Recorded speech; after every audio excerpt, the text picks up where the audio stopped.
जय हिंद साथियों, हमारे इस वीडियो में आपका स्वागत है। अगर आपने क्लिक कर दिया है तो थोड़ा सा समय दीजिए, हम लेकर चलते हैं 80 के दशक में जब नेता लोग भाषण देते थे तो क्या रिएक्शन हुआ करता था, कितने लोग इकट्ठा होकर, कितने दूर दूर से लोग आकर सुना करते थे। उस समय टेलीविजन जैसी उतना एक्टिव चीज नहीं थी और सोशल मीडिया का उतना जमाना नहीं था। हम उस दौर की बात करते हैं जहां टेलीफोन भी बहुत मुश्किल से देखने को मिलता था। उस समय श्रीमती इंदिरा गांधी का एक स्पीच है जो कि बेहद दिल को छू लेने वाली स्पीच है। जो उनको गलत कहते हैं, हम कहते हैं पूरा स्पीच सुनो, है दम तो बाद में गलत कह लेना।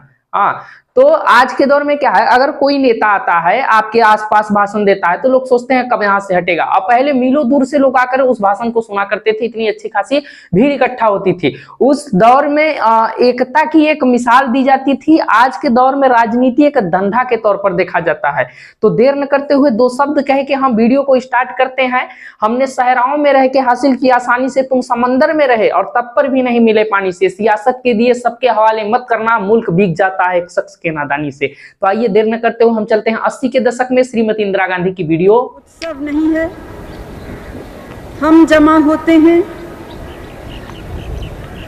उन बहादुरों की याद में जिन्होंने आज़ादी की लंबी लड़ाई में अनेक कष्ट उठाए, जीवन दान भी दिया। यह आंदोलन बहुत बरसों का है और जितना आजकल के लोगों को उसके बारे में जानना चाहिए वो बड़े भूल गए हैं और युवा पीढ़ी को तो मालूम ही नहीं है। इतने बड़े बड़े नाम हैं महापुरुषों के और महिलाओं के कि उनका वर्णन हम यहाँ नहीं दे सकते,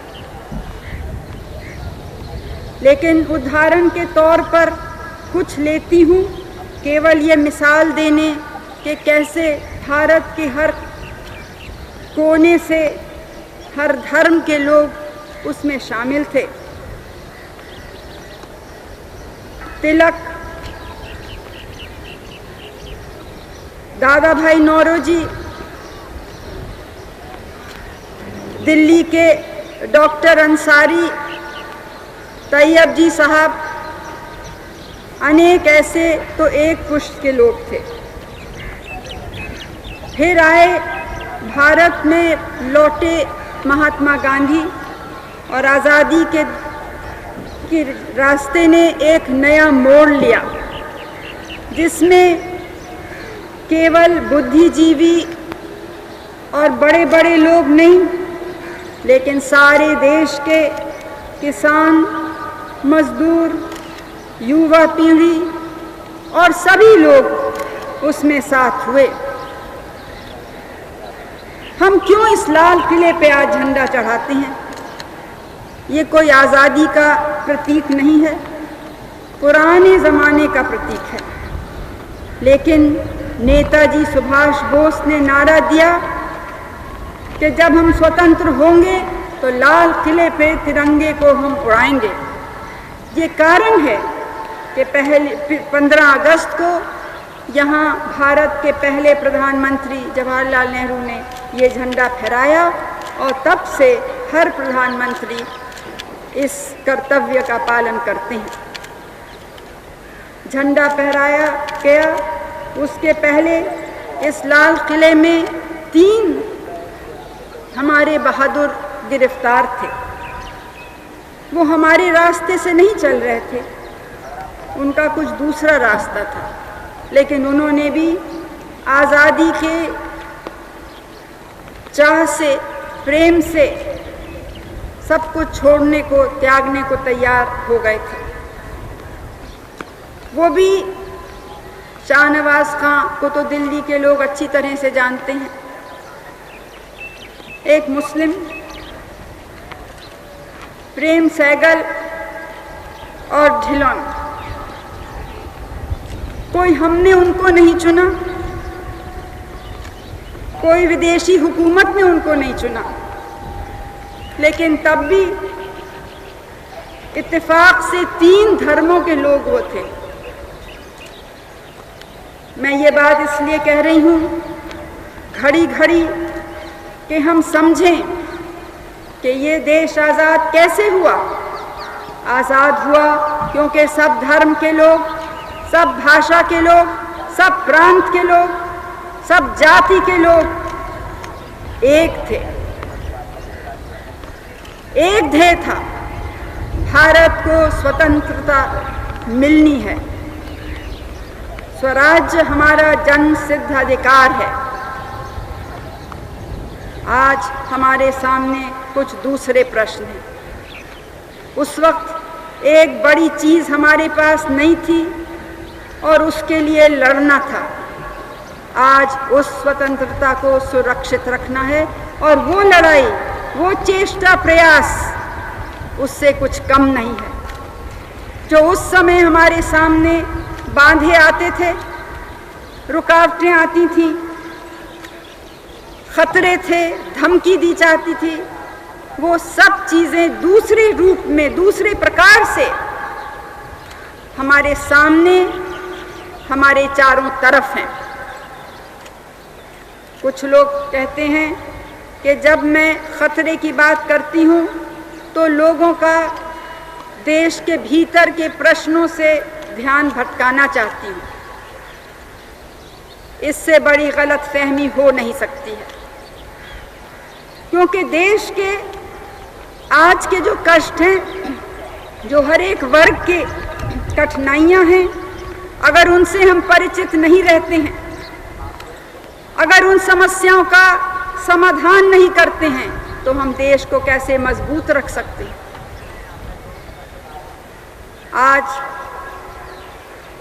हमें खुशी है कि हम स्वतंत्र हैं, लेकिन हमारा दिल खुशी से भरा नहीं है। हमारे दिल में अत्यंत दुख भी है, चिंता भी है। दुख है कि हमने अपने इतिहास से सबक नहीं सीखा। दुख है कि आज भी देश में वो ताकतें कुछ उभरी हैं, कुछ जहर फैल रहा है जो देश की एकता को खतरे में डाल सकता है, धर्म के नाम से। लेकिन मैं याद दिलाऊंगी कि जो कौमी दंगे होते हैं, जिनमें बहुत से मासूम बेगुनाह लोगों की जानें जाती हैं, माल नष्ट होता है, उनकी कौमी शक्ल ज़रूर है, लेकिन उसमें राजनीति भी होती है, उसमें आर्थिक कारण भी होते हैं, कुछ मन का छोटापन और कमीनापन भी आ जाता है कभी कभी। आंध्र प्रदेश में, कर्नाटक में, महाराष्ट्र में, उत्तर प्रदेश में, इन जगह कौमी दंगे हुए हैं। दूसरे हादसे दूसरे भी प्रांतों में हुए हैं। जहाँ भी किसी को दुख है, वो उनका, न व्यक्ति का, न परिवार का, न उस कौम का दुख है, वो सारे भारत का दुख है। वो सारे भारत के ऊपर एक कलंक है और हम सबका कर्तव्य है कि इन चीज़ों को हम अपने देश में से जड़ से उखाड़ के निकालें। मतभेद तो होते हैं, और ख़ास तौर से जो लोकतांत्रिक परंपरा हमने अपनाई है, उसमें और भी जगह मतभेद के हैं, लेकिन इसके माने नहीं कि हम उनके ऊपर नहीं उठ सकें। राजनीति, पार्टीबाजी या जो दूसरे एक दूसरे के बीच में अंतर हैं, उनसे ऊपर उठना है एक ध्येय के लिए कि इस देश को एक रखें। क्योंकि अगर एक नहीं रह सकते, अगर देश मजबूत नहीं रह सकता, तो फिर मतभेद कहाँ जाएंगे? किससे लड़ेंगे हम? किससे दोस्ती करेंगे जब कोई है ही नहीं? जब देश गिर जाएगा तो बहनों और भाइयों, हम सब उसके संग गिरेंगे, कोई नहीं बच सकता है। जब हम आज़ादी के लिए लड़ रहे थे तो केवल राजनीतिक आज़ादी नहीं, सामाजिक न्याय के लिए, बराबरी के लिए, आर्थिक न्याय के लिए। एक पड़ाव पूरा हुआ, दूसरी अभी चल रहा है। रास्ता लंबा, कठिन, और दुश्मन जैसे पहले साफ सामने दिखाई देता था, आज वो छुपे हुए दुश्मन। कुछ तो सच में दुश्मन हैं और बहुत से ऐसे हैं जो बिना सोचे गुमराह हो जाते हैं दूसरी कुछ थोड़े से लोगों की बातों से।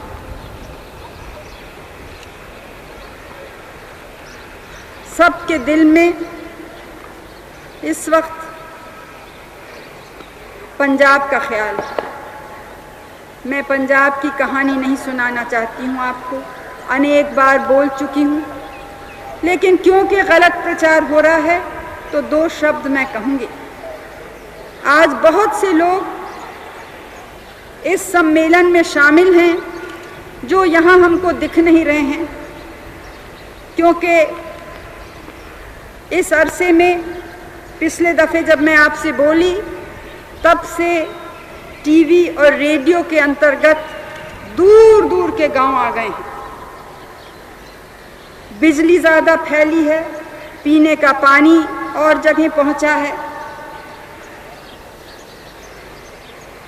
हर प्रकार की मदद गरीबों के करने की कोशिश की गई है। डॉक्टरी सहायता, शिक्षा, लेकिन इन चीज़ों पे मैं फिर से बात करूंगी। अभी मैं कहना चाहती हूँ कि जो आंदोलन चलते हैं, चाहे एक प्रांत या दूसरे प्रांत में, वो किसी भी ख्याल से आरंभ हों, उनमें दूसरे तबके घुस जाते हैं जिनकी मांगें नहीं होती हैं या दूसरी मांगें होती हैं, और जो उस आंदोलन को अपना ही मोड़ देते हैं। हिंसा,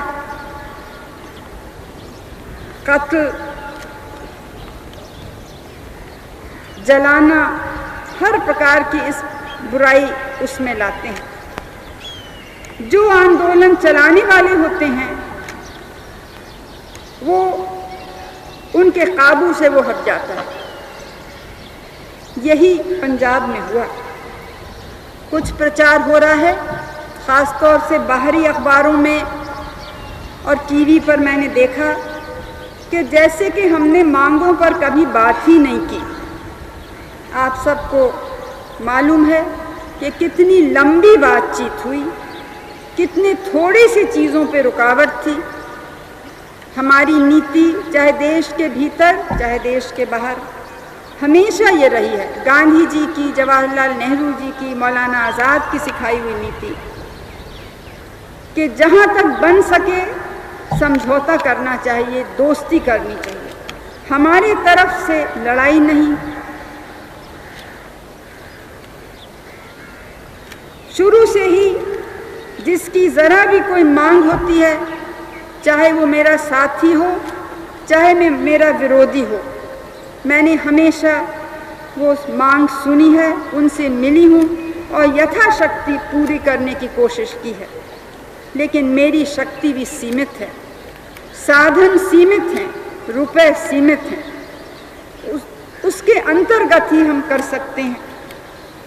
और दूसरा ये है कि कभी कभी ऐसी मांगें होती हैं जो कुछ लोगों को पसंद है और दूसरों को क्रोधित कर सकती हैं। दूसरे प्रांत में गड़बड़ हो सकता है, इसलिए सोच समझ के चलना है।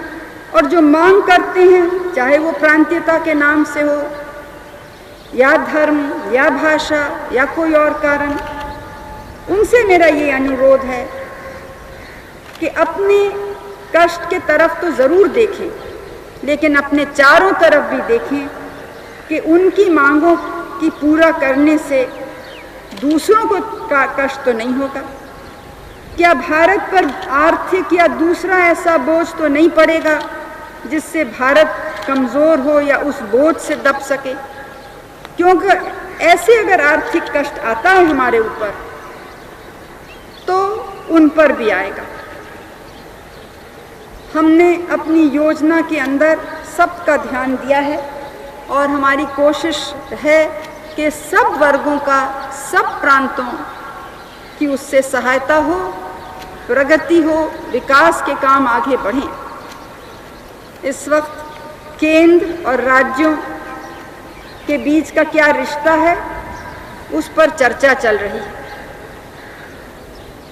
और हमने भी कहा है कि इस पे बात हो सकती है और हमें विश्वास है कि सच्चे दिल से करें तो आसानी से समझौता भी हो सकता है। सन 1960 और 61 में जहां 500 करोड़ की धनराशि का तबादला हो रहा था केंद्र से राज्यों को, वहां आज 12,000 करोड़ हो रहा है। कितनी रकम बढ़ी है, लेकिन न राज्य संतुष्ट हैं और न ही हमारे केंद्र के मंत्रालय संतुष्ट हैं। सब कहते हैं कि हमको कम मिल रहा है।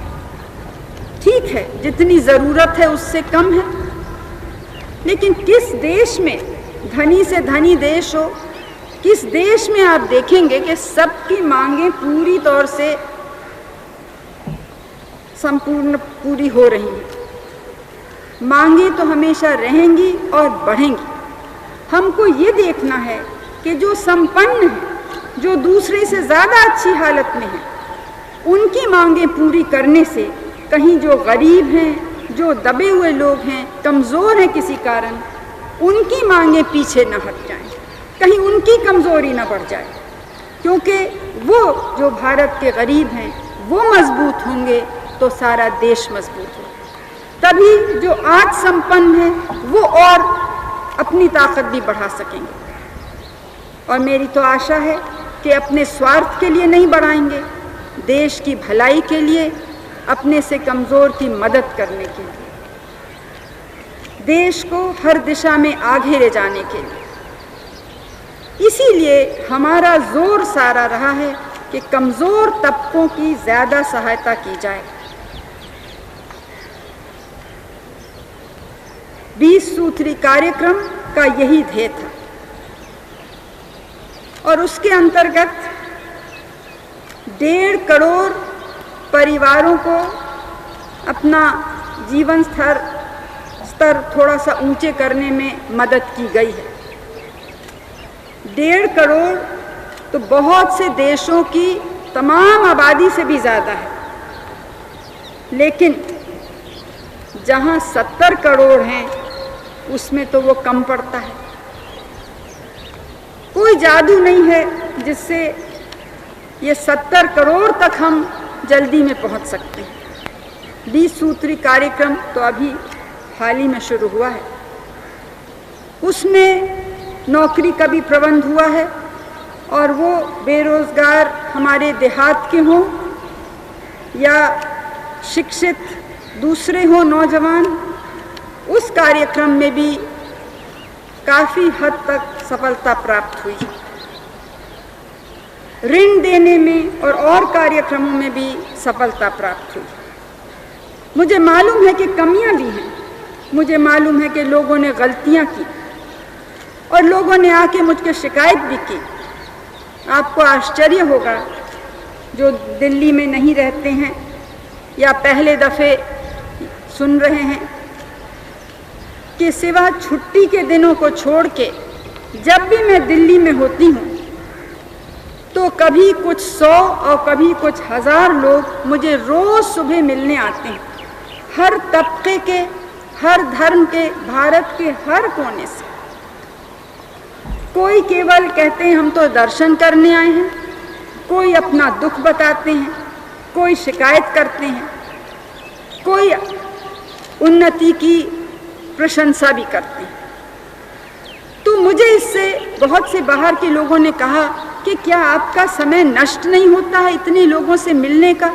दूसरे देश के तो कोई नेता मिलते नहीं हैं। लेकिन मैंने कहा इससे भारत का चित्र क्या है, छवि क्या है, लोगों के मन की बात क्या है, वो मेरे सामने आती है और इसमें समय कभी नष्ट नहीं हो सकता। सबसे ज़रूरी काम यही है।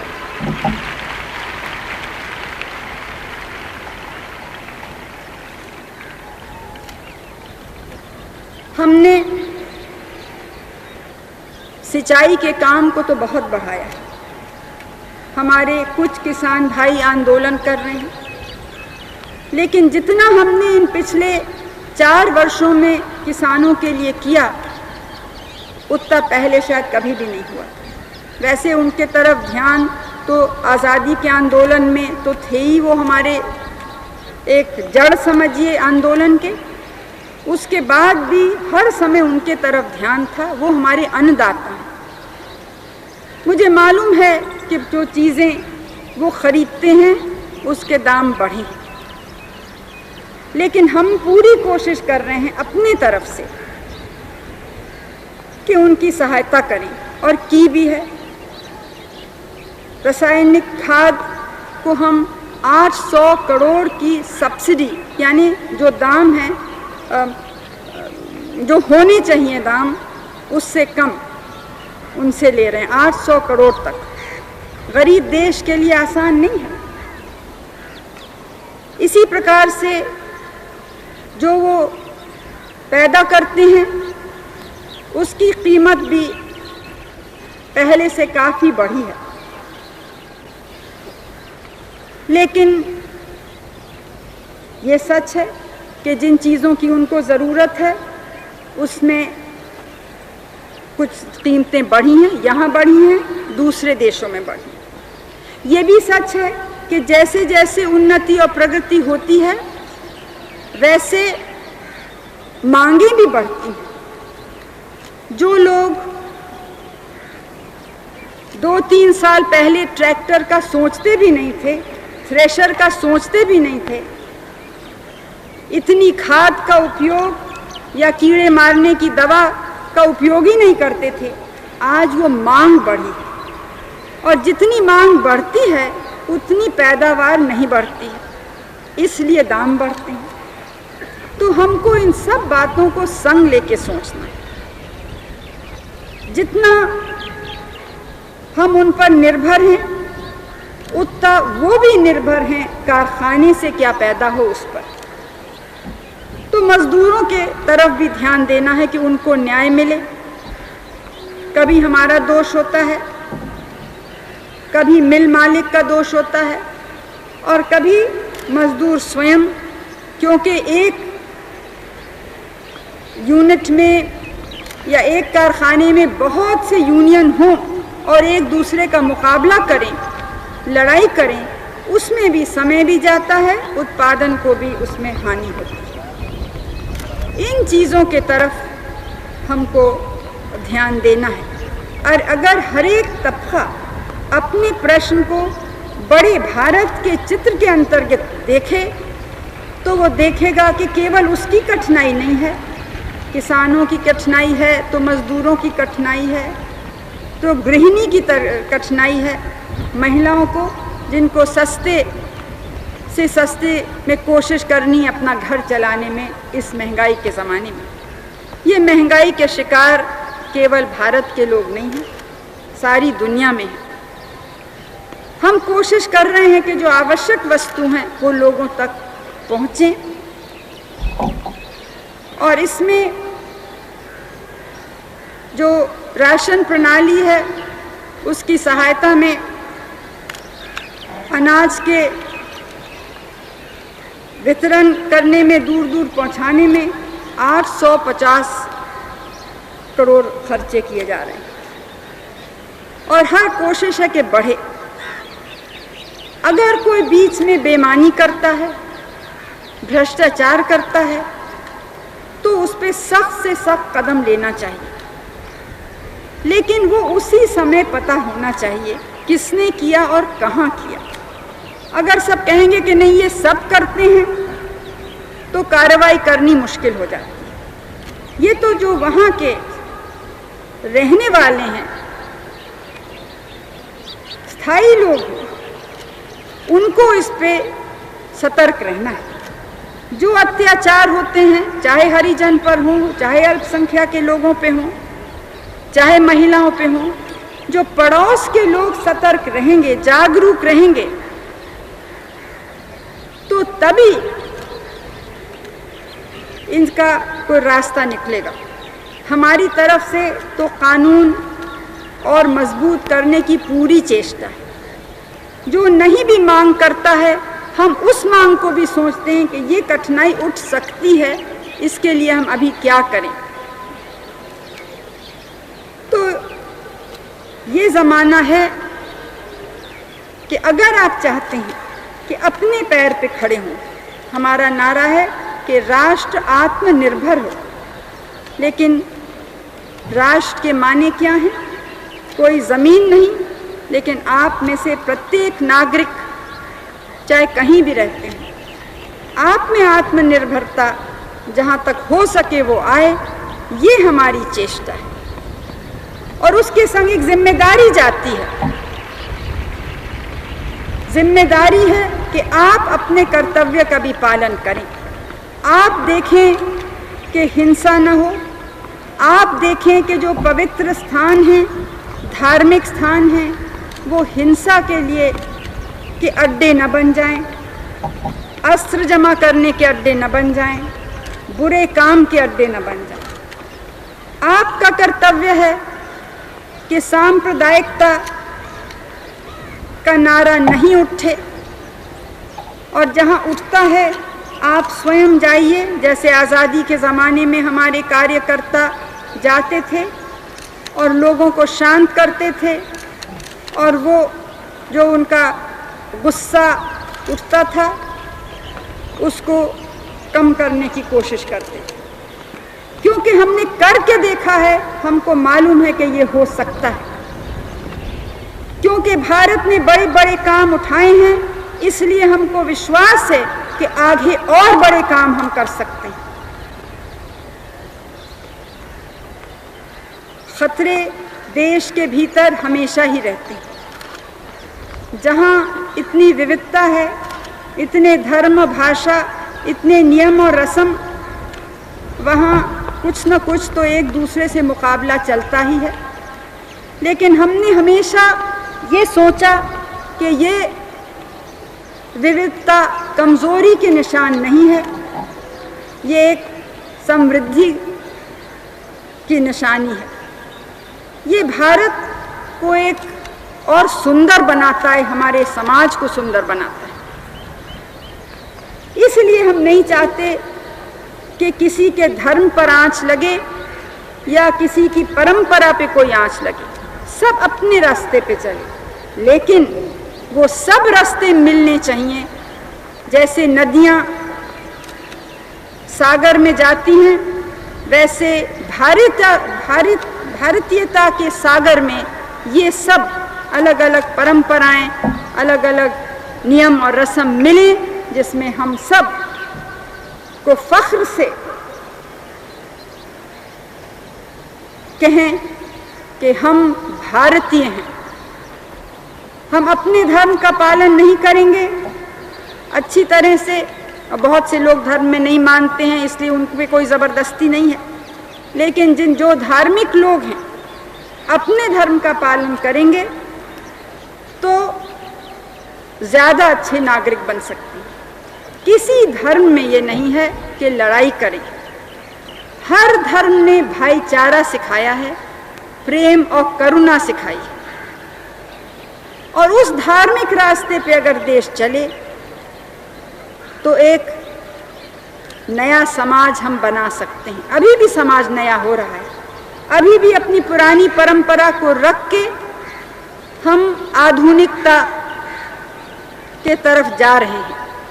और यही एक कारण है कि हमारे देश में भी कष्ट बढ़ा और बाहर से भी दबाव और कष्ट हमारे ऊपर ज़्यादा आ रहे हैं। लेकिन जीवन दुख और सुख का मिश्रण होता है। आप में से प्रत्येक, चाहे छोटा बच्चा भी हो या अनुभवी लोग भी हों, सब ने इसको देखा होगा अपने अपने जीवन में।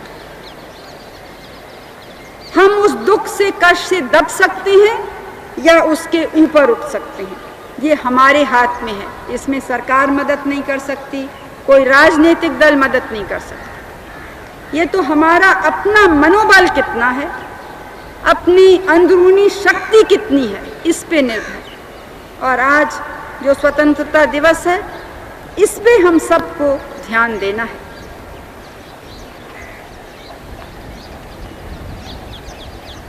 इन 4 सालों में आपने देखा होगा या सुना होगा या पढ़ा होगा कि हर साल कोई ना कोई काम ऐसा हुआ है जिससे भारत की प्रतिष्ठा बाहर के देशों में बढ़ी है और हमारे दिलों में बढ़ी है। हमने उसका वो लाभ नहीं उठाया जो दूसरे देश उठाते हैं। हमने माने मैंने या सरकार ने नहीं, भारत के लोगों ने उसका वो उपयोग नहीं किया कि उससे एकता और मजबूत हो और राष्ट्र गौरव बढ़े, जो सब देश करते हैं। ये कुछ हमारी कमी रह गई। यहाँ जब एशियाड के खेल हुए तो दिल्ली वालों को मुझे मालूम है कितनी खुशी हुई। विरोधी दल के भी नौजवान मेरे पास आए कि चाहे और बातों में हम आपसे सहमत नहीं हैं, लेकिन इसके लिए हम आपको धन्यवाद देते हैं और हमें खुशी है। लेकिन प्रचार क्या हुआ कि कितना रुपया ज़ाया हुआ है, क्या फ़ायदा था इसका। अभी हाल में आपने देखा कि दूसरे देश ने किस दूसरे भावना से ऐसी चीज़ प्रकट की।